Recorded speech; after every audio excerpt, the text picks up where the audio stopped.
नमस्कार साथियों, आप सभी को दीपावली की बहुत बहुत शुभकामनाएं एवं बधाई। आज इस पावन दिन पर हम ईश्वर से भगवान से प्रार्थना करते हैं कि हम सबों के अंदर के अज्ञानता, क्रोध, ईर्ष्या, लालच जैसे और दुख जैसे अंधकार को दूर कर ज्ञान का प्रकाश के साथ हम लोगों के जीवन को सुख, समृद्धि और जिज्ञासु जीवन का भगवान आशीर्वाद दे। हम लोग इस दिन शपथ ले, प्रण ले कि हम भगवान राम को सिर्फ मानेंगे नहीं, पूजेंगे नहीं, हम राम के आदर्शों पे चलने का, उनसे उनकी जीवन यात्रा से कुछ सीखने का प्रयत्न करेंगे। उनके जैसा एक अलग वो तो संभव नहीं, लेकिन उनसे बहुत सारे चीज़ें सीख लेकर के हम अपने जीवन को अच्छा कर सकते हैं। चलिए, इन्हीं शुभकामनाओं के साथ एक बार फिर से आप सभी को दीपावली की बहुत बहुत शुभकामनाएं। तो ज़रूरी है कि ज्ञान का प्रकाश हो तभी अंधकार दूर होगा, है ना। तो चलिए हम लोग अपना पढ़ाई को भी कंटिन्यू करते हैं। पिछले वीडियो में आप लोगों ने देखा था कि हम लोग क्या किए थे, बिहार सीजीएल में जो इतिहास के पूछे गए क्वेश्चंस है उसको एक जगह करके सारा को एनालिसिस कर रहे थे। तो पहला वीडियो तो सीजीएल वाला हो गया, उससे पहले मैंने एसएससी इंटर लेवल वाला किया था। उसके बाद सीजीएल का क्या क्या क्वेश्चंस है कि किस किस टॉपिक से पूछा गया उसको किया था। फिर इससे पहले मैंने किया था हिस्ट्री में पूछा गया सारे क्वेश्चंस को। तो चलिए उसी में आज दूसरा नंबर का वीडियो है, उसको थोड़ा सा कुछ कंटिन्यू करके आगे बढ़ते हैं, है ना। तो 5वां नंबर लास्ट क्वेश्चन था कि दिल्ली के लाल किले में मोती मस्जिद का निर्माण किसने करवाया था। तो ये तो औरंगजेब ने करवाया था। तो ये इसका डिटेल डिस्कशन हम लोगों ने पिछले वीडियो में कर लिया था। अब आगे यहाँ से चलते हैं हम लोग नेक्स्ट वीडियो में, है ना। नेक्स्ट क्वेश्चन से आप यहाँ से शुरू कर दिए, ये बात बचा रह गया था। तो देखिए क्वेश्चन है कि 1932 में, मार्क कीजिएगा, है ना, 1932 में अखिल भारतीय हरिजन संघ की स्थापना किसने किया था। तो देखिए इसका सिंपल सा आंसर है क्या, गांधी जी ने किया था। गांधी जी ने 1932 ईस्वी में क्या है, अखिल भारतीय हरिजन संघ की स्थापना की गई। ये क्या था, बेसिकली ये छुआछूत और जो जातिगत भेदभाव था उसके उन्मूलन के लिए, उससे समाप्त करने के लिए गांधी जी के द्वारा चलाया गया एक संगठन था, ऑर्गेनाइजेशन था। ये अभी भी वर्क करती है। इसी में गांधी जी हरिजन नाम से समाचार पत्र भी चालू करते थे, प्रारंभ किए थे, है ना। तो जाति प्रथा को मिटाने के लिए, छुआछूत को मिटाने के लिए इन्होंने बहुत प्रयास किया था। तो वही था क्वेश्चन से बनता कि हरिजन संघ की स्थापना किसने की थी। तो गांधी जी ने। कब की थी, तो 1932 में की थी। अब थोड़ा सा सारे ऑप्शन, ये समाज सुधार की बात हो रही है, तो समाज सुधारक के बहुत सारे नाम हम लोगों ने यहाँ पे लिखा है। तो देखिए ऑप्शन बी में आपको दिख रहा है दयानंद सरस्वती, है ना। दयानंद सरस्वती, तो इनके बारे में जानते हैं कि ये भी बहुत बड़े समाज सुधारक थे, है ना। इन्होंने क्या है 1875 ईस्वी में क्या किया था, आर्य समाज की स्थापना किया था। आर्य समाज की स्थापना किया गया था बम्बई में। यह भी एक क्या है, समाज सुधारक संगठन था। इसका उद्देश्य भी समाज से छुआछूत, भेदभाव, जातिगत भेदभाव, कर्मकांड है, इन सबों से क्या है, मुक्ति लाना। इनका सबसे बहुत फेमस नारा है वेदों की ओर लौटो। ये पूछता है कि वेदों की ओर लौटो का नारा जो है ना, किसने दिया था। तो आपको वेदों की ओर लौटो का नारा आपने मतलब स्वामी दयानंद सरस्वती ने ही दिया था। ये बहुत प्रसिद्ध पुस्तक इनका है जो ये प्रकाशित करवाए थे। अभी भी काफ़ी पॉपुलर रहता है, सत्यार्थ प्रकाश, है ना। सत्यार्थ, अच्छा उल्टा पुल्टा देखिए, एक्चुअली में स्क्रीन पर ही लिखना हो रहा है, हो नहीं पा रहा है ना। सत्यार्थ प्रकाश नाम की पुस्तक भी इन्होंने क्या, स्वामी दयानंद सरस्वती ने लिखा था। तो देखिए बी नंबर ऑप्शन से हम लोग क्या डिस्कस कर लिए कि आर्य समाज की स्थापना किसने किया था, दयानंद सरस्वती ने। कब किया था, 1875 में। कहाँ किया था, बम्बई में किया था। इस उद्देश्य क्या था, सामाजिक कर्मकांड, छुआछूत जो है, इन सारी चीज़ों को दूर करना। वेदों की ओर लौटो का नारा किसने दिया था, तो स्वामी दयानंद सरस्वती ने दिया था। सत्यार्थ प्रकाश नाम की पुस्तक इनकी है, तो दयानंद सरस्वती के। ये सारे क्वेश्चंस कहीं ना कहीं पूछे गए हैं। इनका जन्म अगर देखना चाहेंगे तो 1824 में हुआ था। डेथ इनकी जो है ना 1883 में, 83 में हुआ था। अब ये भी आप ऑप्शन बी भी आपको दिख रहा है, बी भी एक बहुत बड़े समाज सुधारक थे। ज्योतिबा फूले, है ना। ज्योतिबा फूले भी बहुत बड़े समाज सुधारक थे। इन्होंने क्या, सत्य शोधक समाज नाम से एक संगठन बनाया था। सत्य शोधक समाज। देखिए ये भी बेसिकली क्या था, समाज में जो ऊंच नीच, छुआछूत, जाति प्रथा, इन सब चीज़ों के खिलाफ था। महिलाओं की बदतर स्थिति जो थी उसको ऊंचा करने के लिए सारे संगठन था। तो इसकी स्थापना ज्योतिबा फूले ने किया था। इनकी एक बहुत प्रसिद्ध पुस्तक है गुलामगिरी, है ना। इनकी बहुत फेमस पुस्तक है क्या, गुलामगिरी नाम से है, काफ़ी पॉपुलर है गुलामगिरी। इनके ज्योतिबा फुले के लिए एक और क्रेडिट है, आज महिलाओं की स्थिति, आज तो महिला लगभग हर क्षेत्रों में पुरुष से या तो बराबर है या कई क्षेत्रों में आगे निकल गई है, मतलब बहुत अच्छा स्थिति पे आज महिला है। लेकिन ऐसा नहीं था, समाज आज हिंदू धर्म में बहुत सारा हिंदू धर्म प्रोग्रेसिव दिखता है, तो इसके पीछे बहुत बड़ा रीजन है ये इन जैसे समाज सुधारक, दयानंद सरस्वती हो, ज्योतिबा फुले हो, राजा राम मोहन राय हो, गांधी जी हो, इन लोगों का बहुत बड़ा योगदान है जाति प्रथा मिटाने में या समाज में असमानता दूर करने में, महिलाओं की स्थिति को अपलिफ्ट करने में। तो भारत का पहला जो गर्ल्स के लिए, लड़कियों के लिए जो कॉलेज खोला गया था, ये ज्योतिबा फुले और इनकी पत्नी सावित्रीबाई फुले, इन्हीं दोनों के द्वारा किया गया था भारत का पहला। ये दोनों पुणे महाराष्ट्र से संबंधित है, तो काफ़ी है। आज लड़कियाँ खुल करके पढ़ पाती है, तो उनके लिए इन्होंने क्या है, ये लोगों ने क्या, ज्योतिबा फुले, सावित्री फुले आदि लोगों ने लड़ा था। सावित्री फुले इनफैक्ट जब वो पढ़ाने के लिए जाती थी तो वो 2 साड़ी लेकर के जाती थी, एक साड़ी पहन कर एक साड़ी अपने साथ में लेकर के जाते थे, क्योंकि रास्ते में उन पर अंडा फेंक देता, कोई कीचड़ फेंक देता था, गंदा फेंक देता था कि लड़कियों को पढ़ाने के लिए जा रही है, समाज को ख़राब करने के लिए जा रही है। तो अभी आज ये मतलब रेडिकुलस लग रहा है, लेकिन उस समय में ये वास्तविकता थी। तो जो इन लोगों को हमें मतलब कभी भूलना नहीं चाहिए, सब मतलब इतिहास के सिलेबस में इन लोगों को ज़्यादा स्थान दिया जाना चाहिए, मुझे ऐसा लगता है। चलिए ऑप्शन डी आपको दिख रहा है, राजा राम मोहन राय, है ना। राजा राम मोहन राय भी ये बहुत बड़े समाज सुधारक थे, है ना।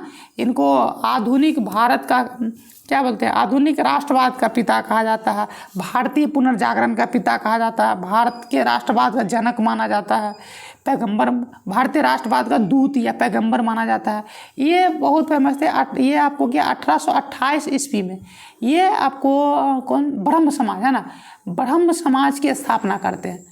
ये भी क्या है, समाज सुधारक संगठन, ये सब जो भी है समाज सुधारक ब्रह्म समाज की क्या करते हैं, ये स्थापना करते हैं। इसका उद्देश्य भी वही, समाज में व्याप्त छूत जाति प्रथा, महिलाओं की स्थिति जो खराब थी उसको अपलिफ्ट करना, सती प्रथा को समाप्त करवाने में इनका बहुत बड़ा रोल था।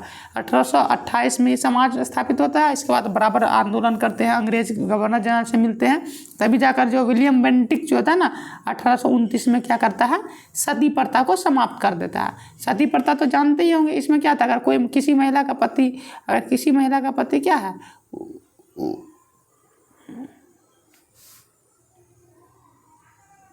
हाँ, सती प्रथा के तहत क्या था, अगर यदि किसी महिला के पति की डेथ हो जाती थी तो उस महिला को उसके पति के साथ जला दिया जाता था, तो उसको कहा जाता था कि वो सती हो गई।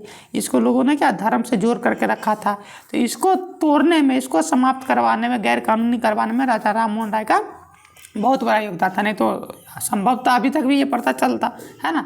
तो ये थे। इसके अलावा ब्रह्म समाज की स्थापना इन्होंने किया था। इसके अलावा एक और समाज था, आत्मीय सभा, है ना, आत्मीय सभा नाम से भी संगठन था, इसकी भी स्थापना किन्होंने किया था, यही राजा राम मोहन राय ने किया था। इनका जन्म 1772 में हुआ था, डेथ आपको 1883 में 83 में होता है। तो ये सब था, ये सारे महत्वपूर्ण समाज सुधारक थे। तो क्वेश्चन देखिए, एक टॉपिक था, बहुत सारी चीज़ों को हम लोगों ने डिस्कस कर लिया। क्या कि ब्रह्म समाज की स्थापना कब हुई, 1828 में, किसने किया, राजा राम मोहन राय ने किया। इसके बाद आत्मीय सभा की स्थापना किसने की, राजा राम मोहन राय ने की। भारतीय पुनर्जागरण का पिता किसे कहा जाता है, राजा राम मोहन राय को। भारतीय राष्ट्रवाद का पैगंबर या दूत किसे कहा जाता है, राजा राम मोहन राय को। तो ये सारी चीज़ें थी महत्वपूर्ण टॉपिक, ये सबको देख लिए। गुलामगिरी किसकी पुस्तक है, ज्योतिबा फुले की। तो काफ़ी ये सारे क्वेश्चंस कहीं ना कहीं पूछे गए हैं और बार बार रिपीट होते हैं, इसको ध्यान से सुन लेंगे 2-3 बार तो काफ़ी हेल्पफुल होगी। तो ये सारे था इन चीज़ों से, इन लोगों से रिलेटेड। तो चलिए अब अगला, हाँ एक चीज़, राजा राम मोहन राय से जो राजा की जो उपाधि है ना, आपको ये राजा, पहले एक्चुअल नाम इनका राम मोहन राय था, तो राजा की उपाधि जो मुगल बादशाह अकबर द्वितीय, अकबर नहीं कर रहा हूँ, अकबर द्वितीय, है ना, उत्तर मुगल काल का ये लोग है। अकबर द्वितीय जो थे ना, उन्होंने इनको क्या राजा की उपाधि दी थी, क्योंकि जब मुगल बादशाह का पेंशन बंद कर दिया था अंग्रेजों में, तो उनके पेंशन बढ़ाने के लिए ये क्या है, इंग्लैंड जाते हैं, वहाँ उनसे बात करते हैं। तो कई सारे क्वेश्चन है। अब देखिए, महारानी एलिजाबेथ द्वितीय, है ना, इंग्लैंड की जो महारानी थी एलिजाबेथ द्वितीय, इनका 2022 में निधन, हाल ही में नहीं, मतलब 2022 में, क्वेश्चन उसी के मतलब 2022 के बाद का है। अच्छा, 2022 में उनका निधन हो जाता है, तो उस निधन होता मतलब डेथ हो जाती है। तो उन्होंने इंग्लैंड पे कितने सालों तक राज किया, तो ये बहुत लंबे साल तक, 19 मतलब 70 साल तक इन्होंने क्या किया था, शासन किया था इंग्लैंड पे ही, और इंग्लैंड का जहाँ जहाँ भी उपनिवेश था वहाँ तक भी। 1952 से, है ना, 52 से लेकर के 2022 तक, सितंबर 2022 में इनकी डेथ होती है। तो 2022 तक क्या किया था इन्होंने इंग्लैंड पे, और उसके अलावा अभी भी कई देश है जो इंग्लैंड के अंतर्गत है, तो उन सब पे इन्होंने क्या किया था, शासन किया था। तो ये इससे और अगर क्वेश्चन रिलेट करना हो तो बाबा ने हमारा देश कब आज़ाद हुआ था, 1947 में। तो उस समय फिर इंग्लैंड का प्रधानमंत्री तो जानते हैं क्लीमेंट इटली था, है ना, क्लीमेंट इटली था। लेकिन अगर पूछे कि वहाँ का राजा कौन था, तो जॉर्ज सिक्स्थ, है ना, जॉर्ज छठा, वो था वहाँ का राजा। तो चलिए, आप इसमें कुछ है नहीं बताने को। हाँ, ऑप्शन है 190। तो 190 क्या, वो लगभग 190 1757 से लेकर के 1947 तक, 1757 से लेकर के 1947 तक क्या है, अंग्रेजों ने भारत पर शासन किया था, ये था। अब देखिए अगला क्वेश्चन है बक्सर विद्रोह। बक्सर विद्रोह कहाँ से संबंधित है या कहाँ हुआ था? तो जब भी बक्सर विद्रोह का नाम आता है तो हम लोग के दिमाग में आ जाता है कि अच्छा बक्सर का युद्ध, है ना, लेकिन एक्चुअली में ऐसा है नहीं। बक्सर विद्रोह आपको क्या है, ये चीन में हुआ था, है ना। चीन में आपको ये हुआ था 1898 से लेकर के, हाँ 1898 से लेकर के 1901 के बीच में ये हुआ था। ये बेसिकली क्या था, जो यूरोपियन साम्राज्यवाद था और ईसाई धर्म का जो फैलाव हो रहा था चीन में, तो उसके खिलाफ ये एक बड़ा भयानक आंदोलन था, भयानक हिंसक आंदोलन था, जिसे क्या कहते हैं, बक्सर विद्रोह कहते हैं। तो ये कब हुआ था, 1898 से 1901 के बीच में। कहाँ से संबंधित है, चीन से संबंधित है। ये काफ़ी पॉपुलर क्वेश्चन है, बार बार पूछे जाते हैं, है ना। बंगाल आपको दिख रहा है ऑप्शन में, तो बंगाल में बक्सर नहीं, बंगाल विद्रोह अगर पूछना है तो बंगाल में, हाँ, नील विद्रोह याद कर सकते हैं, नील विद्रोह। इसके अलावा और क्या याद किया जा सकता है बंगाल से, बंगाल से याद किया जा सकता है पलासी का युद्ध 1757, वही है। बक्सर का युद्ध, हाँ बक्सर का युद्ध 1764। तो बक्सर तो अभी वर्तमान में बिहार में पड़ता है, लेकिन उस समय के बंगाल में था, तो इससे आप इसको रिलेट कर सकते हैं। इसके अलावा तो मुझे नहीं लगता विद्रोह, हाँ बिहार में अगर विद्रोही से जानना है तो संथाल विद्रोह, पिछले वीडियो में भी कवर किया था। संथाल विद्रोह का 1855 से 56 के बीच में, 55 से 56 के बीच में। और याद करना है तो मुंडा विद्रोह, है ना, मुंडा विद्रोह कब से कब हुआ था।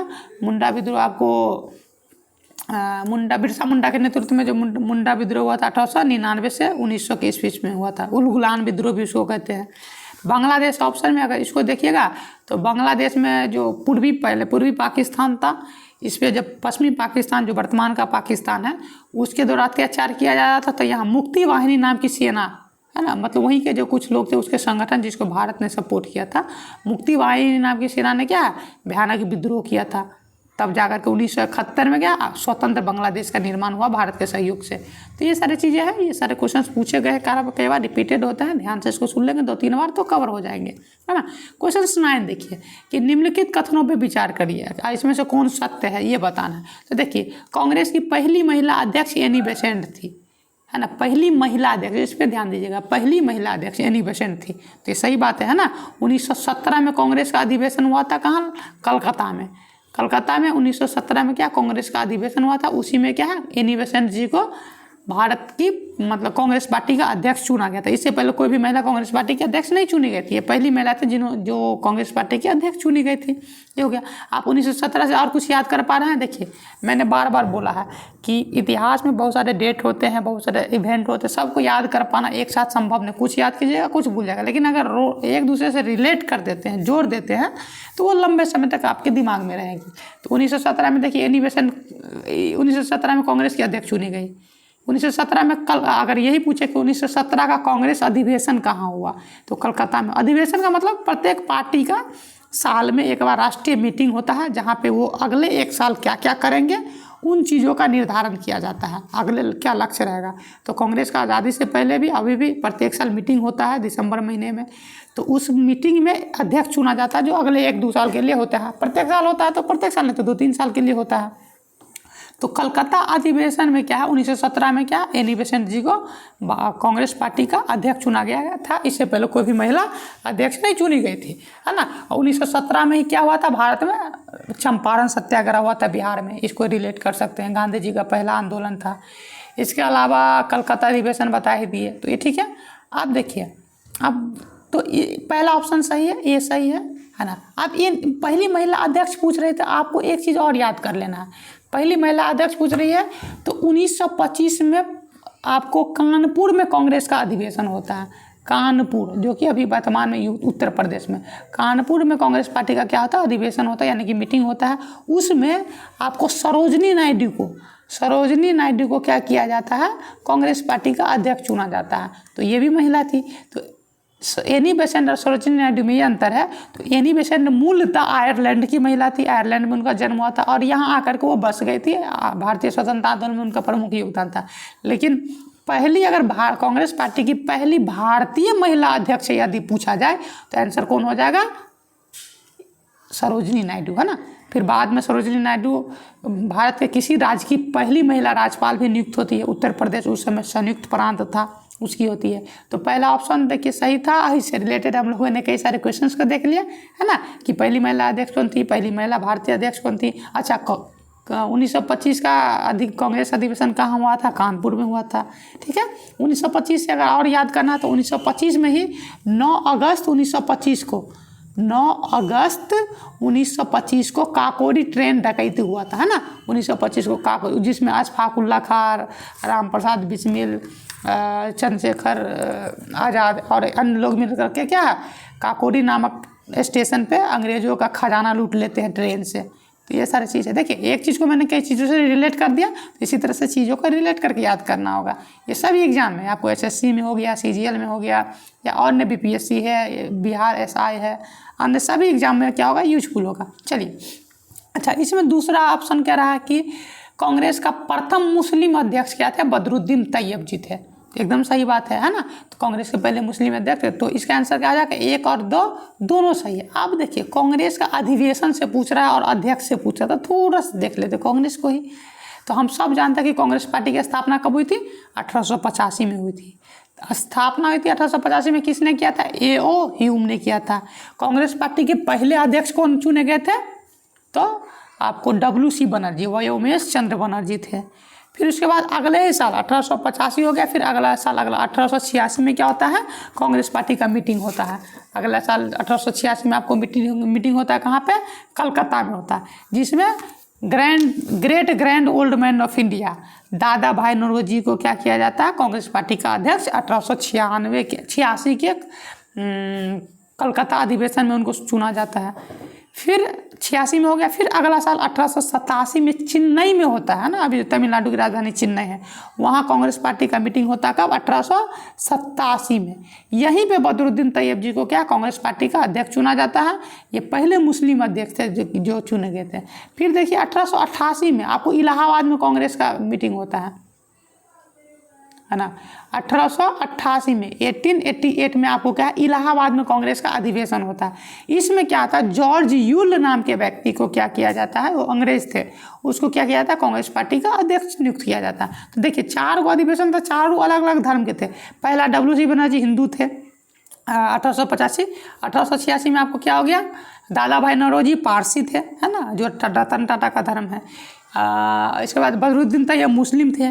चौथा में क्या होगा, अंग्रेज, तो मतलब ईसाई थे। तो इस तरह से याद कीजिए ना कि अलग अलग धर्मों का हुआ तो तुरंत दिमाग में मैप बन जाएगा, याद रह जाएगा।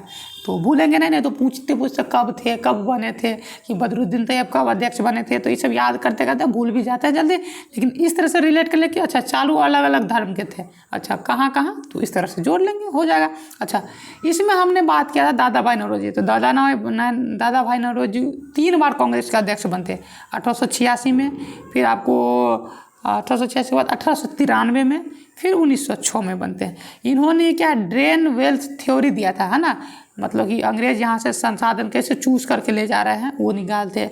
पहली बार राष्ट्रीय आय की गणना भी इन्होंने ही किया था। तो इनसे रिलेटेड इतना ही था। चलिए अब अगला क्वेश्चन पे चलते हैं। बिहार सोशलिस्ट पार्टी के प्रथम अध्यक्ष कौन थे। क्वेश्चन आपका क्या है कि बिहार सोशलिस्ट पार्टी के या कांग्रेस सोशलिस्ट पार्टी के प्रथम अध्यक्ष कौन थे। तो ये तो आंसर है कि जेपी मतलब जयप्रकाश नारायण। यही जयप्रकाश नारायण, फूलन प्रसाद वर्मा, राम वृक्ष बेनीपुरी, इन लोगों के साथ मिल करके क्या कहते हैं, कांग्रेस के अंतर्गत ही कांग्रेस सोशलिस्ट पार्टी, जिसको बिहार सोशलिस्ट पार्टी के नाम से भी जाना जाता है, उसकी स्थापना करते हैं। तो ये हो गया। अब थोड़ा सा जेपी के बारे में जाने। इनको लोकनायक के नाम से भी जाना जाता है ना, लोकनायक जयप्रकाश नारायण। जेपी मतलब जयप्रकाश नारायण। 1975 का जो आपातकाल था, जो छात्र आंदोलन था, उसका नेतृत्व जेपी ने किया था। उसे परेशान होकर इंदिरा गांधी ने क्या किया था, आपातकाल लगा दिया था। तो ये थे जेपी के बारे में। जेपी का एक प्रमुख किताब है समाजवाद क्यों, है ना। तो ये प्रमुख क्वेश्चन है, पहले भी मैंने वीडियो में डिस्कस किया है। अब आपको ऑप्शन में आपको दिख रहा होगा कि जेबी कृपलानी, है ना। तो जेबी कृपलानी के बारे में एक क्वेश्चन आप देख लीजिए कि स्वतंत्रता के समय मतलब कि 15 अगस्त 1947 के टाइम पीरियड में कांग्रेस पार्टी का अध्यक्ष कौन था, तो ये जेबी कृपलानी थे, है ना। इनको आचार्य कृपलानी के नाम से भी जाना था। शायद अगर मैं ठीक याद कर पा रहा हूँ तो ये गांधी जी के समधी भी थे। मतलब याद करने का मतलब ये नहीं कि मैं उस टाइम में था, मैंने कहीं पर पढ़ा था शायद, है ना। तो जेबी कृपलानी जो थे स्वतंत्रता जब भारत आज़ाद हुआ था उस समय 1947 में ये क्या थे, कांग्रेस पार्टी के अध्यक्ष थे 15 अगस्त 1947। फिर दिसंबर में बदल जाते हैं, शायद राजेंद्र प्रसाद दिसंबर में आते हैं, है ना, क्योंकि प्रत्येक साल दिसंबर में ही कांग्रेस पार्टी का अधिवेशन होता था। तो ये हो गया। हाँ, इसमें ऑप्शन बचा क्या, ऑप्शन में आपको जेपी हो ही गया। सहजानंद सरस्वती, इसके बारे में बता ही दिए, सहजानंद सरस्वती। अच्छा, इसके बारे में नहीं बताया। हाँ, भारत में किसान आंदोलन के जनक के रूप में सहजानंद सरस्वती जाने जाते हैं। किसान आंदोलन का प्रारंभ इन्होंने ही किया था। 1929 में क्या करते हैं ये, 1929 में बिहार प्रांतीय किसान सभा का स्थापना करते हैं। संगठन था, किसानों के हितों के लिए लड़ता था, जमींदारों के खिलाफ रहते थे ये, है ना, क्योंकि जमींदार किसानों का शोषण करता था। तो 1929 में बिहार प्रांतीय किसान सभा का क्या करते हैं, स्थापना करते हैं। फिर उसी को जब बढ़ता है तो फिर 1936 में लखनऊ में क्या किया जाता है, अखिल भारतीय किसान सभा की स्थापना की जाती है। इन्हीं के द्वारा प्रथम अध्यक्ष यही चुने जाते हैं। इनका भारतीय किसान के लिए बहुत प्रमुख रोल रहा है, उनके जीवन को सुधारने में प्रमुख रोल रहा है। 1937 से 38 के बीच में बिहार में बर्खास्त आंदोलन चला था, है ना, उसका भी नेतृत्व इन्होंने ही किया था। पटना में ये अपना आश्रम बना करके रहते थे, बिहिटा नाम का जगह है। फिर बाद में उसी के आसपास में इनका मतलब अंतिम संस्कार किया गया। 1950 में इनकी डेथ हो जाती है। 1889 में इनका जन्म होता है, 1950 में इनकी डेथ हो जाती है, मतलब आज़ादी के बाद। तो किसानों के लिए लंबे समय तक संघर्ष किया इन्होंने, तो इसलिए इनको भारत में किसान आंदोलन का जनक कहा जाता है। देखिए, कई क्वेश्चन हो गया कि अखिल भारतीय किसान सभा की स्थापना कब हुई, 1936 में। कहाँ हुई थी, लखनऊ में हुई थी। कौन थे अध्यक्ष पहले, तो सहजानंद सरस्वती। इसके अलावा बिहार प्रांतीय किसान सभा की स्थापना कब हुई, तो 1929 में हुआ था। किसने किया था, तो स्वामी सहजानंद सरस्वती ने किया था। इसके अलावा बर्खास्त आंदोलन से कौन संबंधित है, तो स्वामी सहजानंद सरस्वती है। तो ये सारे क्वेश्चन थे इनसे जुड़ा हुआ, तो इनको थोड़ा सा देख लेंगे, है ना। तो अब आपको श्यामा प्रसाद मुखर्जी दिख रहे ऑप्शन में। तो आज जो भारतीय जनता पार्टी बीजेपी, इसके जो मतलब इसका जो नींव अगर किसी ने डाला था तो 1951 में क्या करते, श्यामा प्रसाद मुखर्जी जनसंघ नाम से अपना एक संगठन बनाते हैं ना, जनसंघ। 1951 में जनसंघ नाम से अपना एक पार्टी बनाते हैं, है ना। फिर यही पार्टी बाद में जा करके क्या है, 1977 में जनता पार्टी में मिल करके एक नया पार्टी बनता है। बहुत सारे पार्टी मिल करके 1977 में जनता पार्टी बनाती है। 1977 में आपातकाल के बाद, है ना, जब चुनाव होता है उसमें, तो जनता पार्टी मिल जाती है। फिर 1979 में जनता पार्टी टूट जाती है, तो उसी में से फिर जा करके एक पार्टी बड़ी पार्टी निकल के आती है। 1980 में बनता है 1980 में बीजेपी, जो भारतीय जनता पार्टी है, उसकी स्थापना की जाती है। तो ये कहा है कि जो जनसंघ जो था वो बीजेपी का दादाजी थे, है ना, और जनता पार्टी पिताजी, है ना। मतलब उस तरह से नहीं लेना भाई, मतलब समझने के लिए। तो फिर हो गया, रेड तेड हो जाएगा, दिक्कत हो जाएगा फिर, है ना। तो चलिए अगला क्वेश्चन है कि सैंदव लिपि की लेखन की दिशा कौन सी थी, है ना। तो हो गया। हाँ, सैंदव लिपि मतलब सिंधु घाटी सभ्यता में जो लिपि पाया गया उसका लिखने की दिशा क्या, तो ये क्या था, उर्दू की तरह दाहिना से बायां, है ना, ऐसे ऐसे ऐसे करके जो है ना, दाहिना से बायां। लिपि कैसी थी, तो भाव चित्रात्मक थी। दाहिने से बायां मतलब राइट टू लेफ्ट। लिपि कैसी थी, भाव मतलब बहुत सारा चित्र, जैसे कबूतर है तो कबूतर का मतलब क होता होगा, मतलब ये नहीं, ये इसी तरह से तीर है, तीर का मतलब कुछ और होता होगा, रॉ होता होगा, तो इस तरह का चीज़ें थी। तो लिपि क्या थी, सिंधु घाटी सभ्यता की या हड़प्पा सभ्यता की भाव चित्रात्मक थी। अभी तक उसको पढ़ा नहीं जा सका, है ना। तो ये सारी चीज़ें थी, तो इसमें कुछ और नहीं, लिपि में भाव चित्रात्मक थी, बस हो गया। अब अगला क्वेश्चन से देखिए कि संगम साहित्य, है ना। अगला क्वेश्चन है कि संगम साहित्य में व्यापारी वर्ग को क्या कहा जाता था। तो देखिए इसका आंसर तो क्या जाएगा, वेनिगर। व्यापारी वर्ग को क्या कहा जाता था, वेनिगर। अब थोड़ा सा संगम साहित्य के बारे में जाना है। तो देखिए कि 5वीं सदी ईसा पूर्व मतलब ईसा मसीह के जन्म से पहले, है ना। ईसा मसीह के जन्म को 1 ईस्वी माना जाता है सेंटर। हम लोग ग्रेगोरियन कैलेंडर यूज करते हैं ना, इसके तहत ईसा मसीह के जन्म को सेंटर माना गया है। उनके जन्म से पहले जो जो घटनाएं हो ईसा पूर्व कहलाता है, उनके जन्म के बाद की जो घटनाएं हुई वो क्या है, ईसवी कहलाता है। तो ईसा मसीह के जन्म से पूर्व की घटना उल्टी चलती है ईसा पूर्व, है ना, और उसके बाद सीधी चलती है। तो वे संगम साहित्य जो है आपको 5वीं सदी ईसा पूर्व से, है ना, 5 BC से लेकर के 3 AD तक, है ना, 30वीं सदी ईसा 3 नहीं 2 AD तक, दूसरी सदी ईसा पूर्व के आसपास में क्या है, संगम साहित्य की रचना की गई। साहित्य मतलब एक किताब है, तमिल भाषा में लिखा गया बहुत सारे किताबों का एक मतलब बहुत तमिल भाषा में लिखा गया एक साहित्य है ना। ये आपको संगम मतलब मिलन, जो तमिल क्षेत्र के अलग अलग क्षेत्र के जो विद्वान थे एक जगह इकट्ठा होकर के 3 बार उन्होंने मीटे, 3 संगम हुआ था तमिल साहित्य का। तो उस सब को इकट्ठा करके एक किताब दे दिया गया जिसको संगम साहित्य कहते हैं। इससे क्या हमको दक्षिण भारत का इतिहास पता चल जाता है बहुत डिटेल में, है ना। इसकी रचना आपको रचना और संग्रहण मतलब लिख करके अलग अलग टाइम पे था। रचना और संग्रहण इसका जो है ना पांड्य नाम के पांड्य वंश के काल में हुआ था। पांड्य ना चोर चेर पांड्य पड़े थे, तो उसी में जो पांड्य वंश के शासक थे उनके टाइम पीरियड में क्या होता है, संगम साहित्य की रचना की जाती है। इसमें इतना ही जानना था। चलिए आप क्वेश्चन है कि पश्चिमी पाकिस्तान जो कि अभी वर्तमान में पाकिस्तान है, उसके साथ स्वतंत्रता की लड़ाई लड़ने वाली पूर्वी पाकिस्तान यानी जो अभी बांग्लादेश है, उसकी सशस्त्र सेना का क्या नाम था, क्या संगठन का, तो इसका तो नाम था क्या, मुक्ति वाहिनी।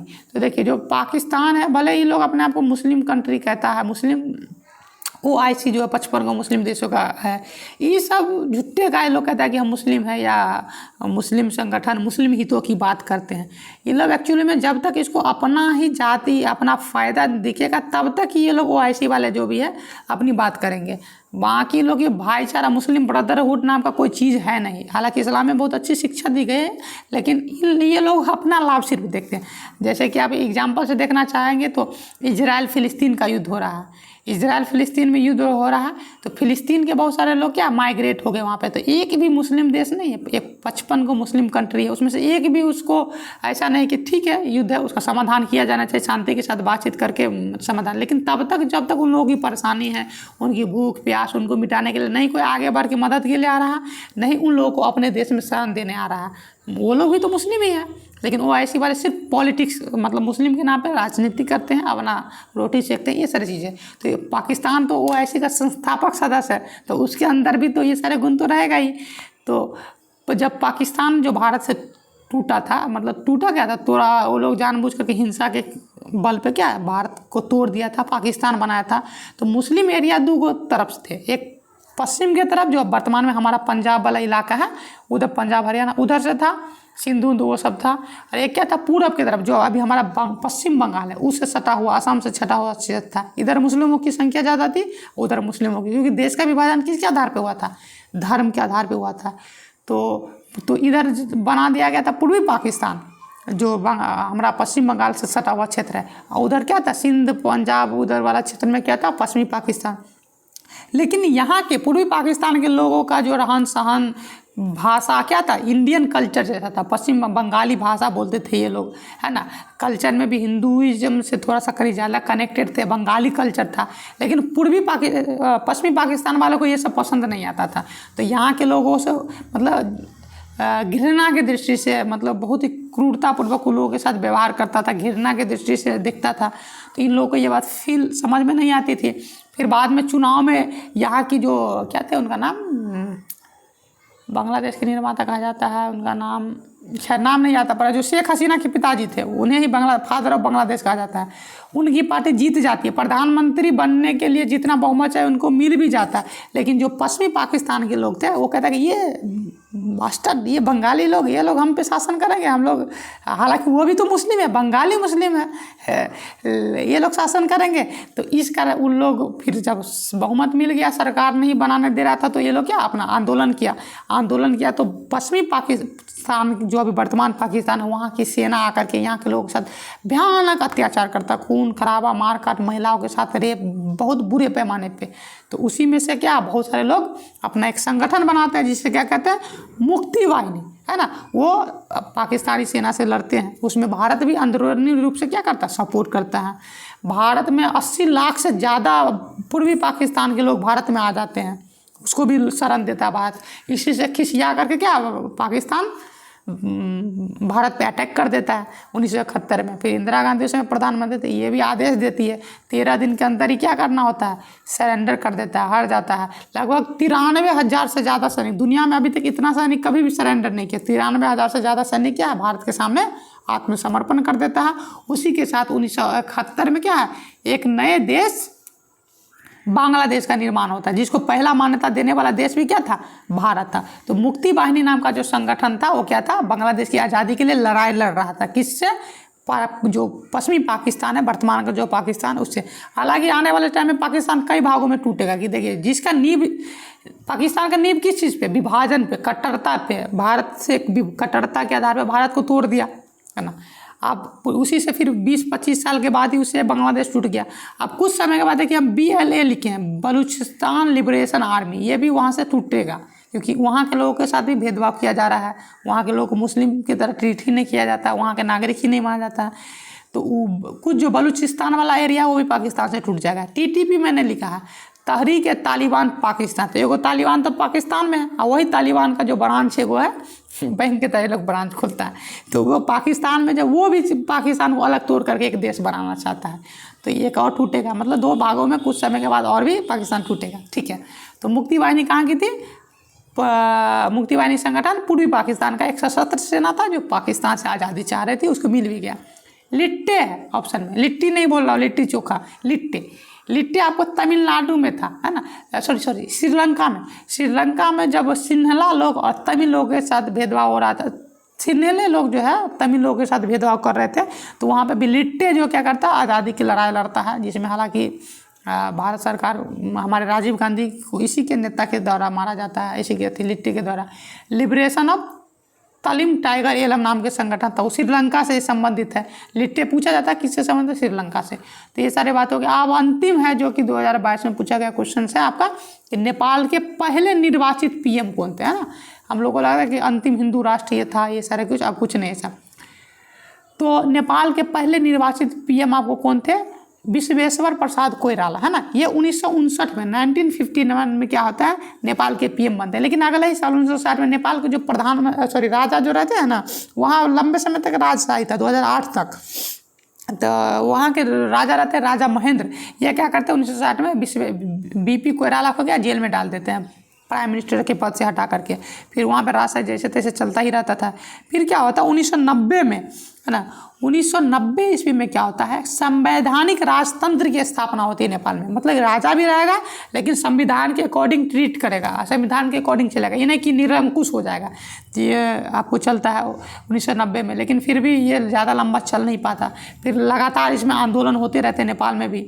तो फिर जाकर के 2008 ईस्वी में क्या होता है, आंदोलन के फलस्वरूप क्या, नेपाल में संविधान सभा का गठन होता है ना, संविधान सभा का गठन होता है, इसमें संविधान बनाया जाता है। इसी के तहत क्या होता है, नेपाल में राजशाही को क्या कर दिया जाता है, समाप्त कर दिया जाता है। राजशाही मतलब राजा, संवैधानिक राजतंत्र भी क्या रहेगा, नहीं रहेगा, राजा का पद समाप्त कर दिया जाता है। फिर वहाँ पर क्या है, एक संघीय गणतंत्रात्मक सरकार की स्थापना की, मतलब कि वहाँ का राष्ट्र का प्रमुख भी क्या होगा, चुना जाएगा, राष्ट्रपति होगा, राजा नहीं। वहाँ के शासन का प्रमुख क्या होगा, चुना जाएगा, प्रधानमंत्री होगा, नहीं कि प्रधानमंत्री द्वारा, राजा द्वारा नियुक्त कोई व्यक्ति।